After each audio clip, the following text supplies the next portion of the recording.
Sports Network. The Old Time Boxing Show is brought to you by Manscaped.com. Use promo code TGT20 for 20% off your first purchase and free shipping. I am your host, for the Old Time Boxing Show. Been a while since we did it, so I forgot what we called it. Mike Goodpaster. Right now, I want to welcome in my co-host, boxing historian, Christopher Shelton. How you doing, Christopher? Good. It should be a fun show. If anybody from Minnesota's around, it should be a lot of fun. All right, and today we're going to talk about the Minnesota legend, the fighting Frenchman, Scott LeDoux, who began his professional career in 1974. He had a long list of all-time great opponents, including guys like Ken Norton, Larry Holmes, Leon Spanks, Greg Page. He fought just about everybody from the mid-'70s to the early '80s, and he's a guy that I don't think really gets the respect in the boxing world that he should, Chris. Yeah, absolutely. And I was probably one of the people that thought of him in sort of a little upper grade than a journeyman, but maybe not that much. But I would say we'll get to it individually, but just the performance against the younger Foreman, one of the top 5 against the younger Foreman, just that alone, not afraid of him, let alone, the other opponents and such. This is a guy that's underrated. If nothing else, the WBC, he was in the top 6 to 8 in the world. If you're in the top 6 to 8 chefs or lawyers in the world, you'd be considered incredible. In boxing, you're a bum. Well, I think he was considered a bum because of the way the fight with Larry Holmes went.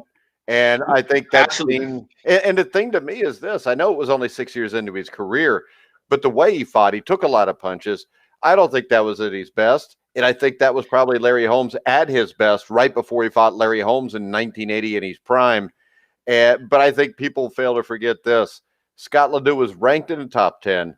Larry Holmes is ranked in most people's top 5 of all-time heavyweights. Plus, styles make fights. That was the absolute worst everything for Scott LeDoux. Now, the blueprint had been put by Weaver, left jab for left jab. Well, then you got Larry Holmes. Larry Holmes, that's his, specialty. Along with, he was supposed to fight Jerry Cooney, which would have been, at least for Scott LeDoux fans, a lot more interesting, a lot more fun. But you're right. It was sort of embarrassing. The first round, Cosell said 45 punches landed by Holmes and 1 by Scott LeDoux.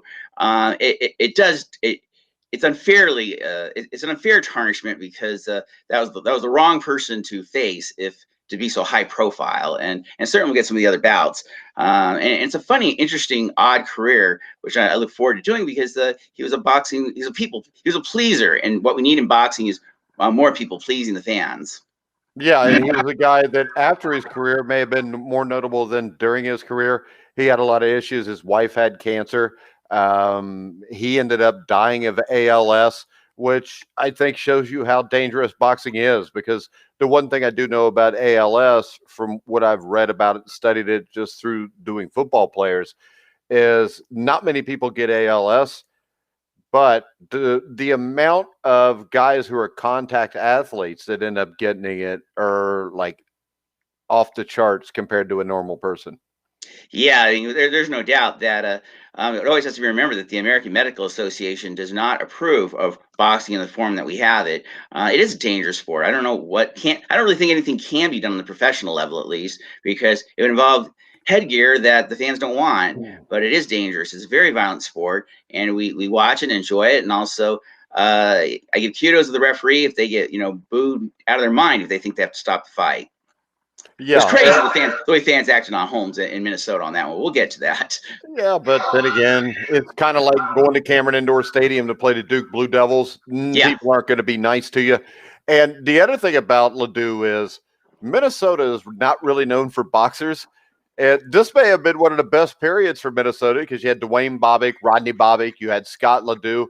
This is probably about as good as it got in the history of Minnesota for boxing, wasn't it? Well, it's interesting you said, because actually, as an historian, as you say, the history, because Toronto's not far away. So at least in the 19th century, boxers were running between the two as if it was just, that was a separate land in itself. So people were bouncing at least to Minnesota and then trying to fight in Toronto. And so it was a really interesting Wild West period in the 19th century. But yeah, not a lot of claim on Minnesota itself by boxers. Yeah, and then LeDoux starts off with 12 straight wins in his career. Then he loses to a guy named Roy Wallace. I've never seen film of it. I know nothing about it. The only thing I do know is Wallace was 18-20 at the time LeDoux lost to him. And then we had the first matchup of a Bobbitt against Scott LeDoux. This was in April 23rd, 1975. The gate was $70,000. The attendance was over 9,000, which at the time was the gate and crowd. Both were the largest in Minnesota history at that point. Bobick suffered 2 cracked ribs, and Bobick lost a 10-round decision to Scott LeDoux. Yeah, well, the thing is, I got to give again LeDoux credit for managing his career in the sense that he was either going to fight locally in Minnesota or it better be on national television. Otherwise, he wasn't going to do it. And to sort of stay on that path so firm was really smart because, in essence, sort of well into his career, this guy really is just a journeyman at best who's popular in Minnesota. He advanced beyond that. But again, I think it was a smart decision to build a base and try to please that base because it rewarded him throughout. Almost everything was a home game for him. Yeah, then he went the next fight. He fought Terry Daniels, who he stopped in the 6th round. And Terry Daniels was a guy who, notably, a couple years before that, had challenged Joe Frazier unsuccessfully, of course, for the heavyweight championship of the world. But this is a solid win early in LeDoux's career. Yeah, that was the guy who was a sort of a punching bag for Frazier, the big Iowa guy. I think Iowa's first heavyweight to fight for the title, and it was sort of an ugly fight and stuff. But to reach that level, you're still the local hero, and he was the hero of that state, and so it's a win. And definitely, some people were asking me what were his big wins, and I go, well, his big wins were draws. So it's kind of funny. Yeah. That is kind of a bigger win. Well, then he had a draw against George Johnson, who was 22-27. I mean, the level of competition wasn't great. Probably the first real name guy that he fought was Ron Stander. And Ron Stander, I think, was better than Terry Daniels. Ron Stander has a couple wins in his career that were good. I got a chance to interview Ron Stander a couple years ago on the Boxing Legends show, but he won a unanimous decision over Ron Stander. And I think that is really what gave him some notoriety for the first time. Yeah, I don't get to see all these fights, but I will say this, that as far as I could tell for the fights I do see in Minnesota, well, the fans had a bias. I thought that the judging for the most part was fair, and that really, one of the things that you consider LeDoux, even prided himself as a mean, tough, nasty fighter, is how clean these fights are.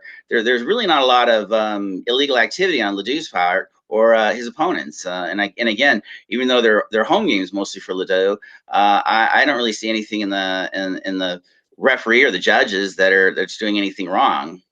Yeah, and then next up, he beats Bill Carson. He beats Larry Middleton, who was a solid fighter.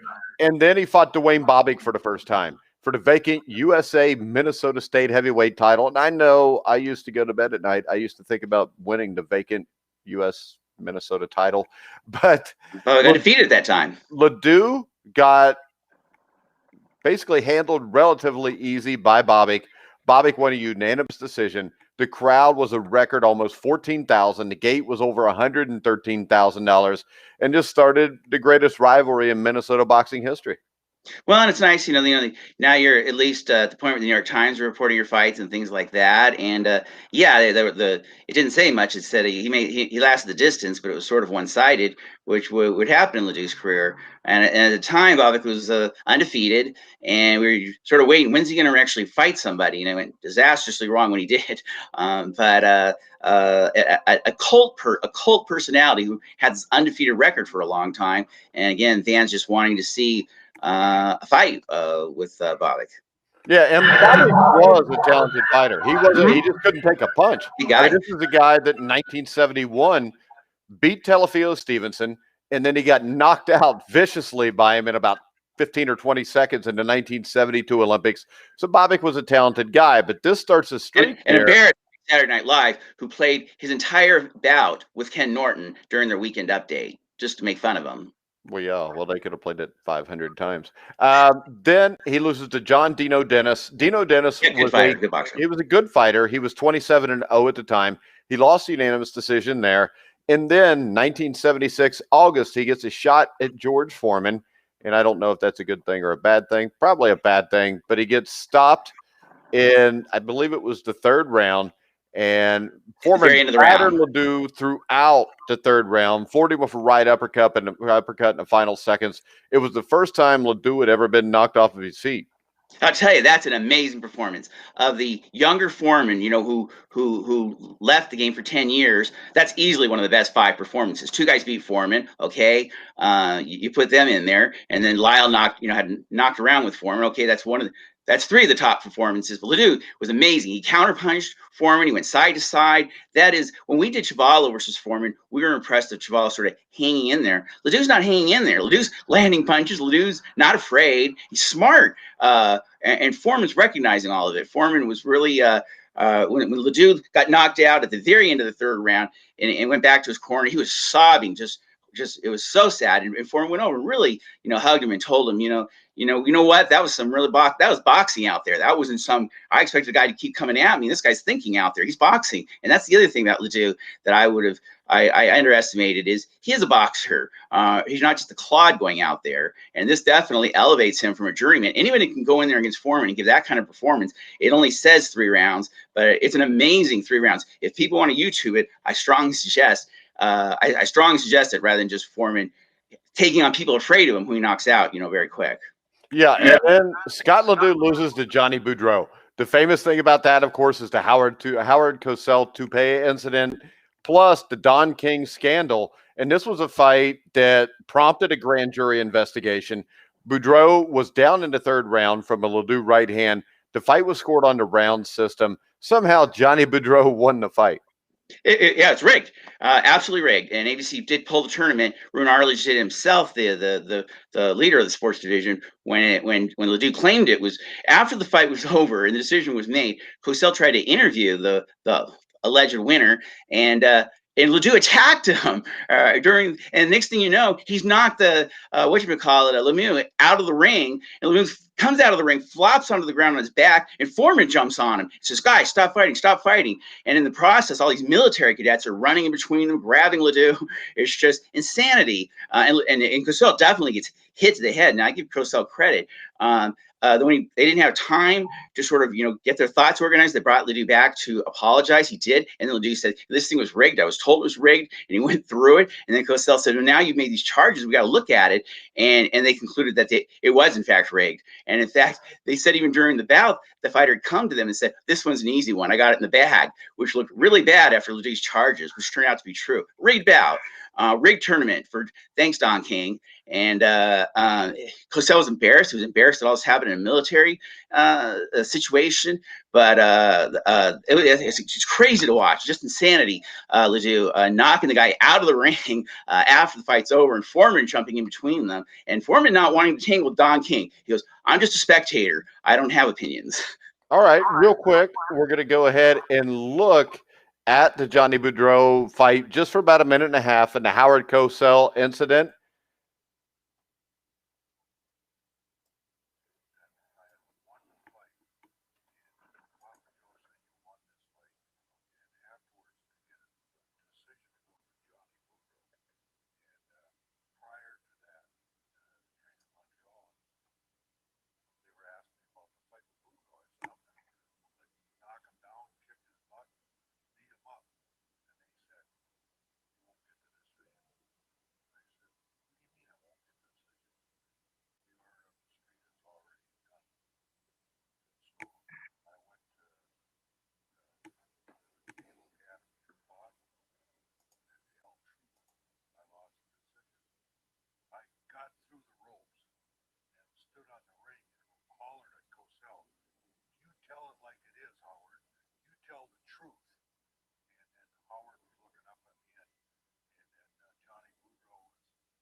There you go.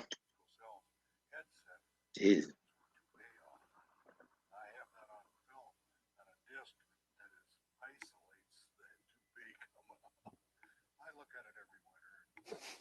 Just insanity. Yeah, and that was one of the dark times for basically boxing. And it ended up included a Ring magazine. And the story of that, because I've actually been writing an article on it anyways, and I figured I'd go ahead and bring that up. And promoter Don King went to AB Sports in 1976, He sold the network on a tournament, the United States Boxing Championships. Now, this was coming off the 1976 Montreal Games. Howard Davis, Sugar Ray Leonard, all these great fighters. You had the American Bicentennial that had just passed. So you call it the USA Championships. ABC agreed to finance the tournament with an investment of $1.5 million, committed 23 hours of national broadcast time to televise it over 6 months. The ring was paid a fee of $70,000 in exchange for providing special ratings of just U.S. boxers, from which the tournament participants would be selected. It was later established that as a precondition, any boxer invited to participate had to sign a contract giving King an option on 3 fights should he win the tournament. That sounds like Don King. It was also established that King paid John Ort, the editor at the Ring magazine, in charge of these ratings, $5,000 in cash. Subsequently, Ort would falsify records and inflate the rankings of at least 11 fighters in order for them to gain entry into the tournament. The 1977 Ring record book actually contained the fictitious, made-up additions to the records of boxers, and they were never changed. And these dubious bouts continued. And there were also charges that the fighters had to pay kickbacks to get in. Absolutely. You know what? I got to say this for people who, I don't know, so much time has passed. I don't think people remember just how much Howard Cosell was despised by a portion of America and such. But he handled this, he was embarrassed and upset about the situation, but he listened to what LeDoux had to say. He had this thing investigated. He really, I think, was at his best. In a very unfortunate situation for ABC. I just think he did a great job. And he was hit hard in the head and didn't say a word about it. Yeah, and 8 middleweights were invited to participate in the tournament. They did not invite Marvin Hagler. However, 3 boxers Hagler had defeated were invited to take part. Hagler later charged that he was blacklisted because he refused a demand to hire Don King Associates, Patty Flood, and Al Braverman as his managers. Flood and Braverman were also paid $20,000 each to help administer the tournament and act as consultant. And King picked some unusual locations like the U.S. Naval Academy campus, which is where the LeDoux fight was, a prison, the Marion Correctional Institute. But not only were the locations unusual, they just coincidentally happened to be outside of the jurisdiction of any state boxing commissions. Oh, there you go. And, I got to also say this for LeDoux because, what he had to say about these charges and that this thing was rigged, he didn't really have time to think it out. I don't know too much. And he said it in a very concise way. He really knew his stuff and he got it out there and shut up. It was articulate, smart, sharp, and to the point. And it made it easier to do the interview because he said everything he had to say in about 50 seconds. Yeah, and then after this, Scott LeDoux goes on. He beats Pedro Soto, decent fighter. He wins a close split decision. Tom Prater, who he knocked out, who had a little bit of a name. He fought Larry Holmes, I believe, also. Then he gets the rematch against Dwayne Bobbick. And the rematch, he loses to Dwayne Bobbick again. LeDoux was knocked down twice in the 8th round. The fight was stopped. The crowd over 9,000 again, a gate of $74,000. And Scott LeDoux, Dwayne Bobbick just had his number, Chris. Yeah, and it didn't look good because it was the fight right after Norton. So here Bobbick took his first loss, a 1-round humiliation, 1-minute humiliation, and then he's battering around Scott LeDoux. So again, it just sort of looks like Scott LeDoux is a journeyman because a lot of people didn't actually see him fight Foreman, and that's all he's going to be. But again, it's going to turn out that's not going to be true. All right, the next up, he gets a shot at Leon Spinks. And the story was, if Spinks wins the fight, he gets to fight with Ali. I've watched this fight a few times. I don't know how you feel about it. I thought LeDoux edged the fight, but it was close. I don't think it was necessarily a robbery. But this could have changed everything for LeDoux. If he'd have won this fight, I think possibly he gets a shot at Ali. That would have been bad news for LeDoux. Even with older Ali. As old as Ali was, and as bad as Ali looked against Spinks, I don't know, Chris. Well, one thing's for sure. What Ali tried to do with rope-a-dope with the young Spinks had a tremendous amount of energy. He finally did only 5 fights, and it's really a very unusual fight because neither one's really fighting stylistically how you think, which you would think be throwing a lot of punches, especially Spinks. They're really sort of mauling each other and pushing forward. And I do think that Spinks is landing cleaner, but it's also probably not the most. It's a good fight for Spinks to get somebody like Scott LeDoux who's going to tire him out for 39 minutes or something, was something Spinks needed desperately. It turned out to be a smart idea to set him up for this. And it would have been, it was really, really close if they had actually given the decision to LeDoux. I don't know if LeDoux gets a shot at Ali. I think that, but I think you can't put Leon Spinks then against Ali, and then Ali's going to be the champion. And meanwhile, you got a fuming Larry Holmes of when am I going to get my shot kind of thing. Yeah, and the reason I say I think he gets a shot, Don King, of course, is involved. And what's better than the Great White Hope to fight Muhammad Ali? Yeah, that's true. That's true. I just again, clearly when the second when Ali the second fight against Spinks, he was in a much better shape than the first fight. And again, he was going through this ridiculous leaning against the ropes. Rope had gotten really old and ugly, and I guess that's what he would have done against LeDoux. But Spinks had a fierce amount of energy, and I'm just sort of glad the way it worked out. It worked out, for the way it was supposed to work out, I suppose. Well, I'll just say this. Scott LeDoux would have fared better than he did against Larry Holmes a couple of years later. Oh, absolutely. And as I said, he was supposed to fight Jerry Cooney instead, and who knows what would have happened, but he would have fared better against Jerry Cooney than Larry Holmes. I'm pretty sure that Jerry Cooney would have beat him. Cooney would have beat him worse than Larry Holmes. Well, he might get knocked. He might actually get. That's what I'm saying. It would have been more violent. Yeah, but at least it would have been an exciting. I don't know if it would have by then, because really, I mean, Scott. You're right. Cooney was at his peak too. He's knocking guys out in one round. Yeah. Then you get a win over Bill Sharkey, or not a win. It was a draw because that's what he did. He fought draws. Draws were his wins. He beat Sylvester Wilder. He beat James Brown. Not that James Brown. James J. Beatty, who I remember seeing an article about once in, I think it was Boxing Illustrated. Then he fights Ron Lyle, and he loses a split decision to Ron Lyle. That was a good fight. It knocked him down in the third round, really battered him in the third round.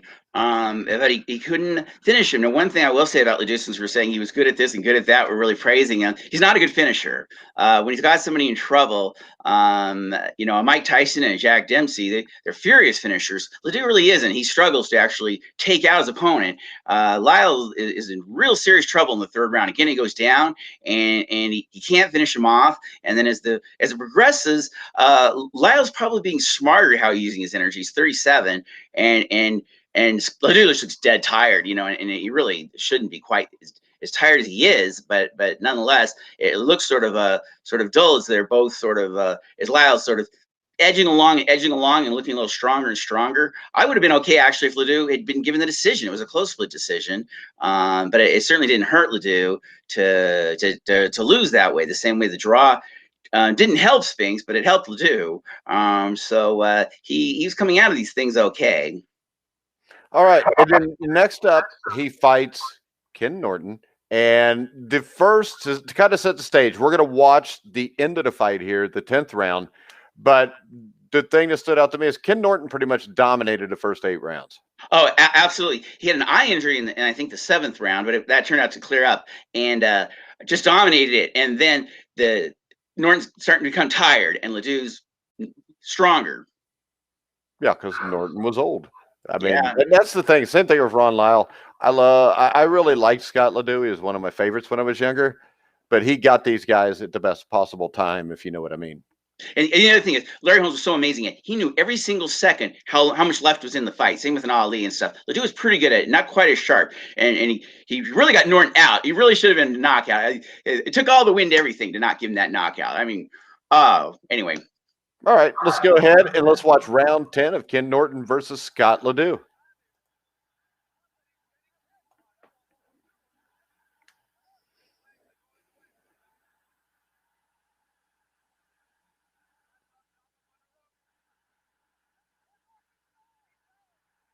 Amazing. At this point, LeDoux has to win by knockout, it seems. Yeah, it seems. But he is fighting at home. Oh, yeah, and this is, I call it maybe even a 10-7 round, but it's certainly a 10-8.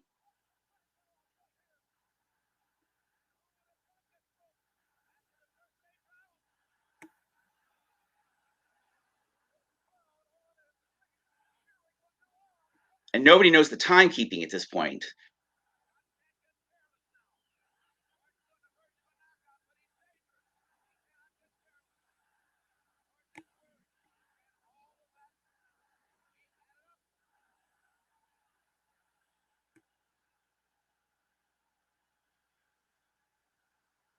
Norton didn't know where he is, but he's still fighting sort of smart if you can just hang on. Well, and the good thing, LeDoux was not a huge puncher, because if you see this, LeDoux throws a lot of winging arm punches. Absolutely. Yeah, that's absolutely true. He's not getting the best on these punches throughout his career.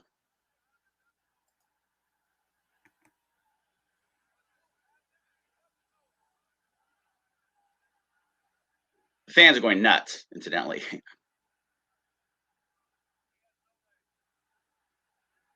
Only with 30 seconds left, do we have any idea what's going on involving the time? Nobody.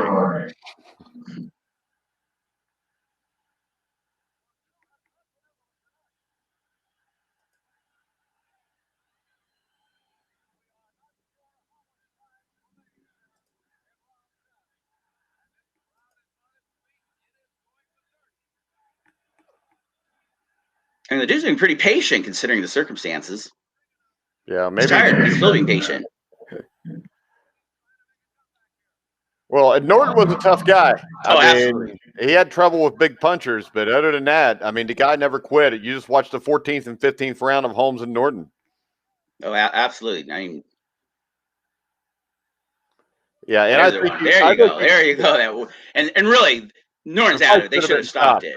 And the fans would have gone crazy. It looked like a knockout. If fans think that he's waved the fight over and it's a knockout and it's over. Yeah, because he did wave his arm up in the air. Absolutely. It looked like to me too. And the fans are going nuts. It's in Minnesota. Biggest win of his career should have been. But then again, no. It was not to be. Not to be. But you know what? He got a draw out of it. And I think it was a fair draw because it wasn't the eye injury. This was Scott LeDoux. Really, finally, everything seemingly going his way as far as being smart and how he dealt with the fatigue factor. Well, and even with a 10-7 round, he shouldn't have been able to pull a draw out of this. So the fight should have been stopped, but Norton did win the fight. Yeah, it's pretty. Like I said, when I just did it on my own with a 10-7, I would have got and I think I gave a 10-8 round maybe on I don't know, I can't remember, but anyway, Norton really had won so many rounds, and assuming all of them are 10-9 rounds, it's pretty close. It's just when you sometimes there's a amount of points, and there's also just judging it by your eyes, and your eyes tell you, come on, you can't give it another loss to LeDoux on this one. So I just think it worked out the way it should work out. But I understand if people were just, I'm going to go round by round on this thing and say, hey, I got Norton so far ahead after 8 rounds. There's just no way this guy, without a knockout, gets even. Yeah. I mean, the thing that's interesting is LeDoux gets his title shot while losing the majority of the fights leading up to the Larry Holmes fight. You look at it, he lost a decision to Mike Weaver. And the thing that struck got knocked down, but they didn't credit it in the 6th round. Yeah, but he still lost the fight. And dominated, but in the 6th to the 10th rounds, yeah. Yeah. And for a long shot chance at history, LeDoux remained grassroots. He trained in his garage in Anoka, Minnesota, where he had a minuscule 13-foot ring that took up most of his space. And this was one of them. LeDoux really didn't pose any threat. But Don King was scrambling for an opponent for Holmes to face on primetime television. And Lady Luck, after all those bad decisions. And he beat the undefeated guy, too, right before the fight. Yeah, Marty Monroe, correct? Yeah, it's good.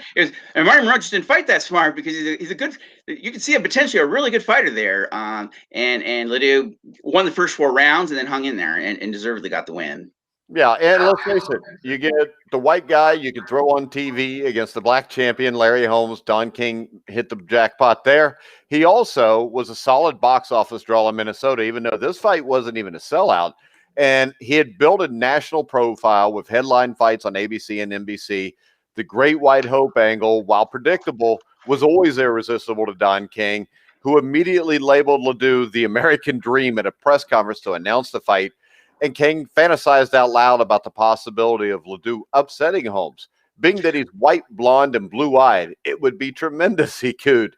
It would send boxing through the roof Even the Eskimos in their igloos would be talking in their Eskimoese about Scott LeDoux, Don King said. Well, that's Don King's mouth. But I will say this: I don't think. I mean, I knew, but Larry Holmes was so incredibly bitter about the racial divide that seemed aimed against him when he fought Cooney that he was exactly opposite of Don King. He was saying, "I was so happy that I was fighting a white man, and nobody was calling him a white man or calling me a black man. Don King was, but other than that, for Larry Holmes, the that kind of pressure was taken off him, and I know what he means, because when I watch it, I don't even really, I don't even think about stuff like that. But we've talked about Cooney, Holmes, and yes, that was a racially charged, crazy encounter, and but for Holmes, you really, Scott LeDoux, shouldn't you be fighting Weaver again? Shouldn't you be, Ali was there, and Ali was taking the show away from Holmes, and I didn't feel sorry for Holmes at all. If you're not going to face a real opponent, then put the camera on Ali and let Ali talk.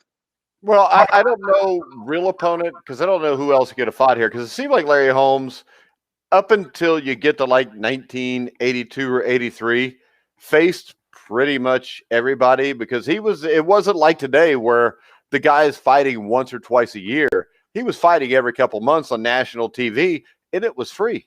I hear you, and absolutely. And even if he fights Weaver again, if Holmes is better prepared. It might not be, Weaver might not look as good. And Holmes, it was an oddball situation, because all these fighters were growing sort of old together. That's when LeDoux was facing them. And then it took a little bit to register. Hey, Lyle's getting old. Ken Norton's getting old. These guys are getting old. All these old. And meanwhile, Larry Holmes, the up-and-comer, by the time Larry Holmes became number one, there really was no number two. Larry Holmes was clearly ahead of everybody else, and now there's nobody to face him. So if certain guys look good, sometimes Holmes didn't look like he was really prepared, and he wasn't. It didn't look like he had to be prepared to beat Scott LeDoux. But again, it's unfortunate, because Weaver was brawling with Scott LeDoux, and then suddenly Weaver started just jab, nothing else, and he just easily cleaned LeDoux's clock. So the blueprint is left jabs against LeDoux, where you're facing the best left jab maybe in history, in Larry Holmes. All right, let's watch Larry Holmes and Scott LeDoux. We got the end of the fight. You can kind of get a little bit of an idea of how this went. And I think this is headed into the 8th round and final round. And the fans are throwing everything in the ring possible when they stomped it. They had to stop it. Larry Holmes was taking it easy too. He's looking at the referee and telling him, hey, come on, man. Well, I mean, one of the stories I always heard about Holmes was one of the reasons he wanted to give LeDoux the shot was because of LeDoux's wife and the situation with her and her cancer, and he needed money. Yeah, like I remember, because this is actually my video of the fight, which you can find on the Guerrilling Truth YouTube channel, and I know in the pre-fight they talked about that, how he was having financial difficulties, and that's one of the reasons Larry Holmes was good with going in and doing that. And if you watch Holmes here, Holmes was a bad dude. And that's really his whole story about the fight, was just LeDoux's the illness involving his wife and such. So yeah, you know what? If boxing can get it right, I think LeDoux had earned enough that he earned a decent payday, and he deserved that, and I could see if it's just for those kind of reasons. This fight was in like June or July. Holmes had a huge fight with Ali coming up. If this was the day, they wouldn't even take a chance of fighting a guy. So he's going to fight, text Cobb, and Holmes is sure. Well, Cobb's a better fighter than LeDoux.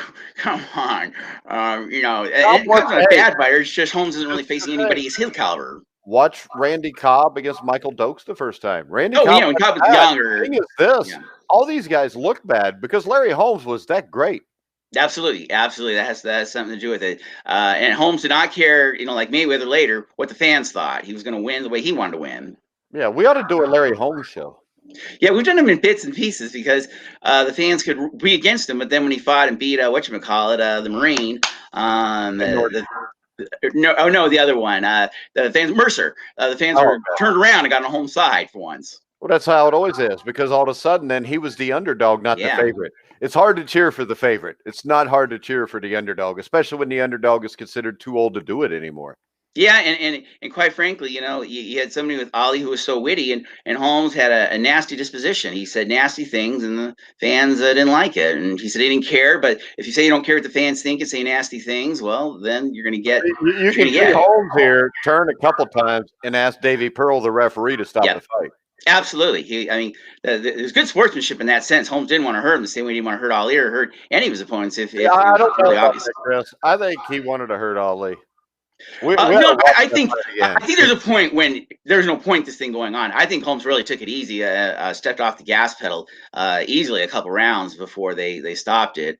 He beat the hell out of him for the first 7 or 8 rounds. Oh, and absolutely, and he took a lot of criticism for getting all these Parkinson's, all kinds of things. And I thought that was one of Holmes' better moments, rather than it turned around that he became the real villain as time moved on.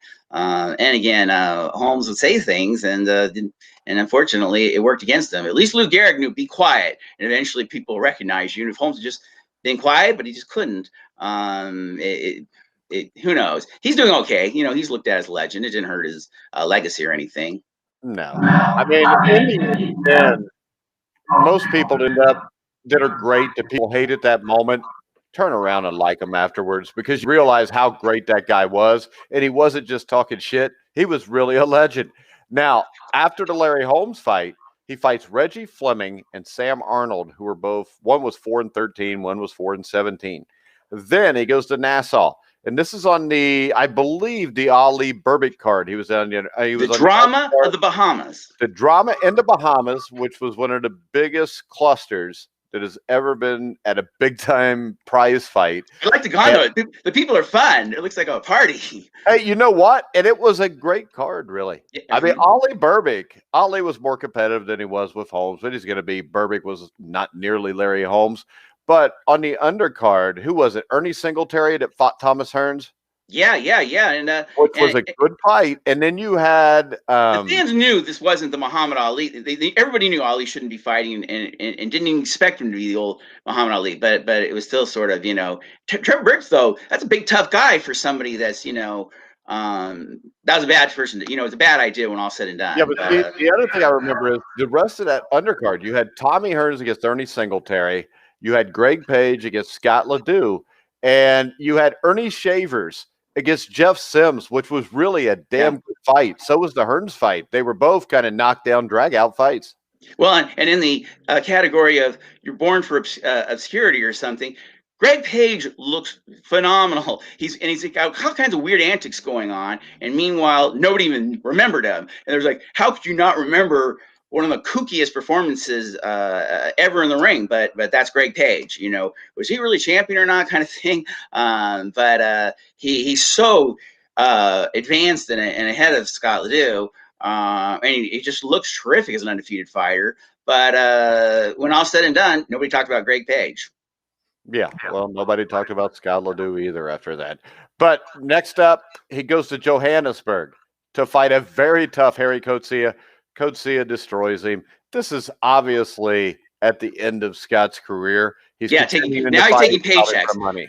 Yeah, I can understand with the Holmes, and I know his wife still. He's taking paychecks, but they're ugly. They're really ugly. There's just no reason to do this. He almost thinks with Page they're trying to entertain the crowd, but Page is making fun of him, and it's bad, and it's really it's sad because once you get to Lou Gehrig disease and stuff, I don't know if it absolutely came from these extra fights and stuff, but it isn't necessary at this point. I mean, I know his wife's it could have already been preordained just from the Foreman, the Holmes, the Norton. Yeah, absolutely. I mean, all these guys were good punchers. He loses to Gordy Rachet out of Vancouver. Rachet was 31-2. He goes on a 4-fight winning streak. He finishes his career by going to Wembley Arena and getting butchered by Frank Bruno. Right, and Floyd Patterson was the advisor, and Patterson said, the left jab, use the left jab. Bruno is such a knucklehead because Patterson was saying, this guy's a really great fighter, but he doesn't take on anybody at his level, and LeDoux wasn't at his level either. And so at least, it was over sort of quick. And I forgot about this. The drama in the Bahamas. They had to use a cowbell because they forgot the ring bell for the fights. I do remember that, Nick, who's got his M's Classic Boxing channel. Make sure you check that out. But there was a lot of stuff that was really weird because I remember even pretty good promotion too. At the start of that broadcast, the promotion was so bad that they weren't even sure Ali and Berbick were going to fight.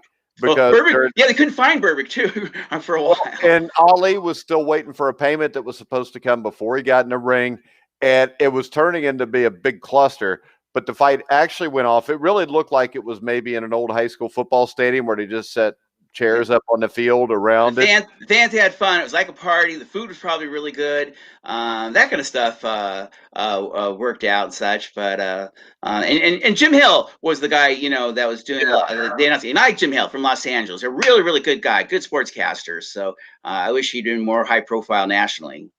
Yeah, and LeDoux, after he got done boxing, actually brought back the Minnesota Boxing Commission, which had been gone since 2001. And LeDoux was elected to Annika County, Minnesota Board of County Commissioners in 2006, was reelected in 2008. But in 2006, the Minnesota legislature, because of LeDoux, authorized the creation of the state boxing commission. But LeDoux was a guy who was very intelligent and really got a lot of things done good after his boxing career was over. He did, and the only thing I could say, because I purposely don't know, sometimes an historian, it's not, there were shenanigans going on toward the end. I go, you know what, I don't want to get involved in that stuff for me personally. So I said, I just know the shenanigans. I don't even know what they are, but whatever it is, we're covering his boxing career, and he's very brave under the guise of the Lou Gehrig stuff to talk about that stuff and saying, I know I'm going to die from this, but I want to talk about it. Yeah, and in 2008, you had a state investigation that revealed that LeDoux, in his capacity, had accepted free tickets for an MMA event. Yeah, you're right. You know what? Stuff like that, but you're right. It is. You can't do it. It's conflict of interest and stuff, but it isn't like you're robbing a bank. But I know what you mean.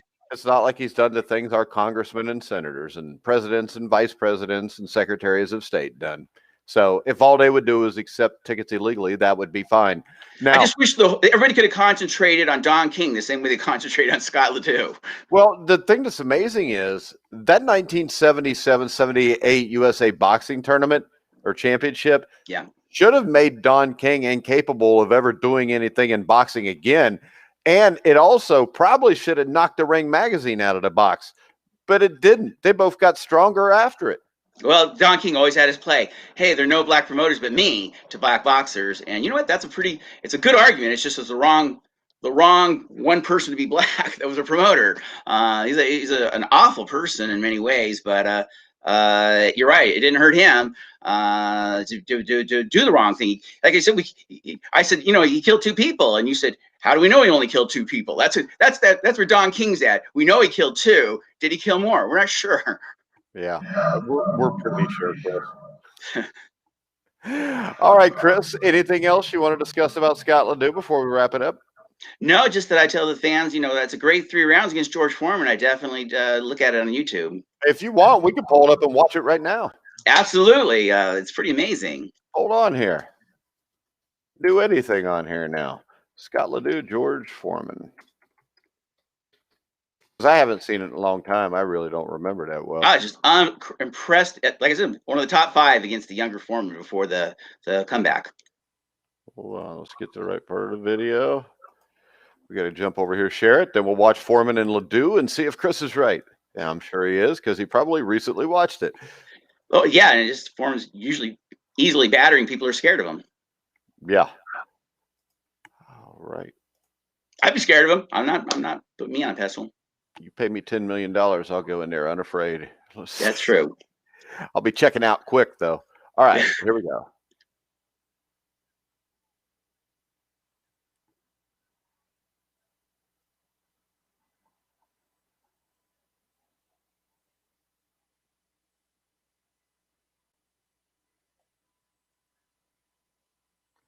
Let's get to the fight. Yeah. Oh, that's Norton Foreman. That's the wrong fight. Oh, okay. Oh, that happens when you're live. All right. Well, anyway, I tell everyone to watch side to side and boxing. Good boxing on LeDoux's part.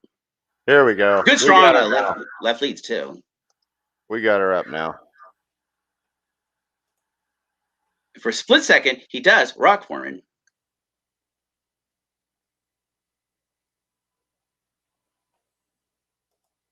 Guess we got no sound on this one. That's all right. It's still it's fun to watch and look. Foreman, it's having to think against this guy a little bit.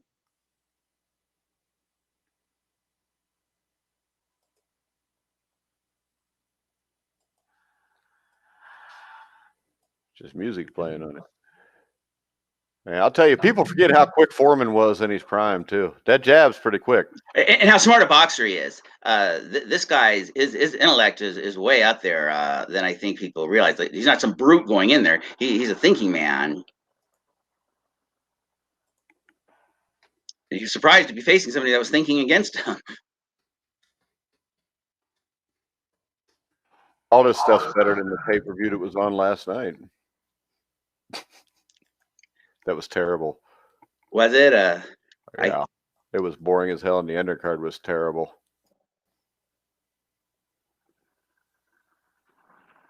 See, Foreman's is certainly not aggressive at figuring out what to do.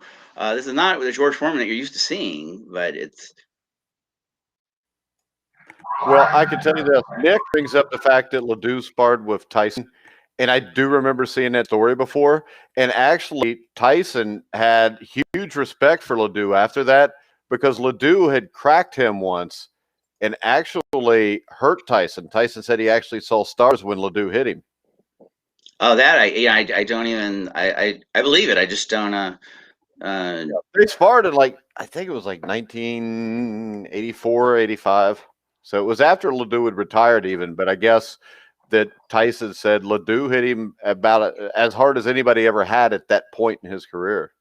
Well, I'm almost afraid we're never going to do a Greg Page show because you'll say, "Yeah, let's do Greg Page." Greg Page knocked down Tyson in a I would love to do a Greg Page show. Greg Page was a very talented guy. He was. He's got all these losses surrounding his championship. It's a very unusual career, and again, his behavior in the Bahamas was cookie. Now, this is a much closer fight than what I remember. LeDoux's actually landed some shots on him. Absolutely, this is great for two rounds and about a minute and a half of the third round. Yeah, from what I remember, the third round he basically got beat pillar to post. But yeah, sort of in the final, but only in the final again, about a minute and a half, sort of. And he's sort of taking it, and then finally, Foreman is landing on him.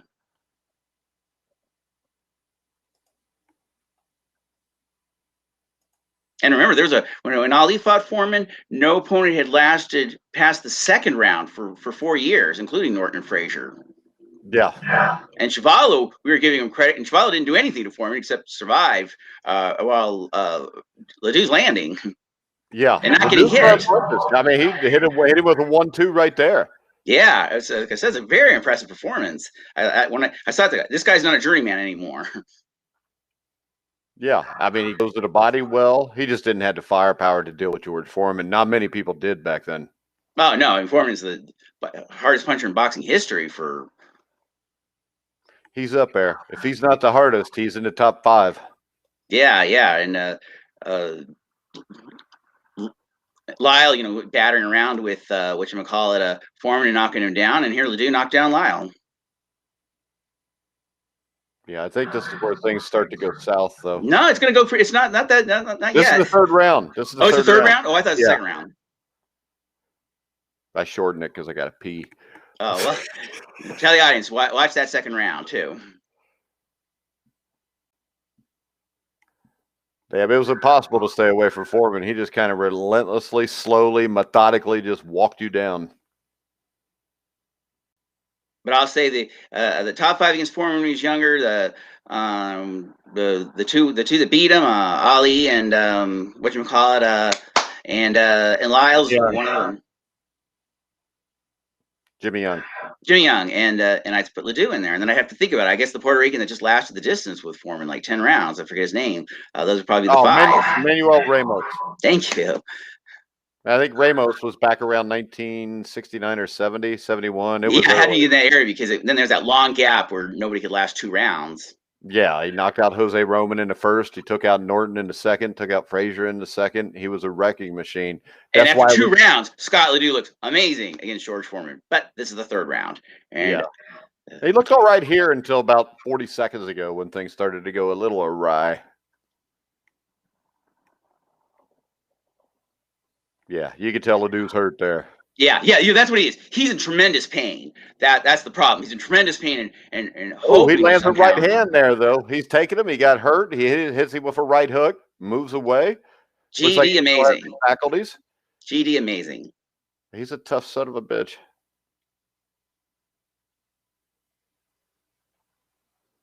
because to me, this is LeDoux probably at his best. I think this As LeDoux, a boxer, I think it's one of the best boxing yeah, performances by LeDoux. I this LeDoux would have beaten Lyle Norton and would have gave Weaver a lot tougher fight. I really think he accumulated so much punishment in all of his fights put together. I just think it's one of those guys that didn't last that long. We had the show about Ray Mancini. Ray Mancini was a guy who was a hell of a fighter for about 3 or 4 years, but the way he fought is not conducive to fighting for a long time like that. No, and I'll say this, and this is just an opinion, so if people disagree, that's no problem. That I think that if Spinks did not fight LeDoux, I don't think he beats Ali. That's just an opinion, though.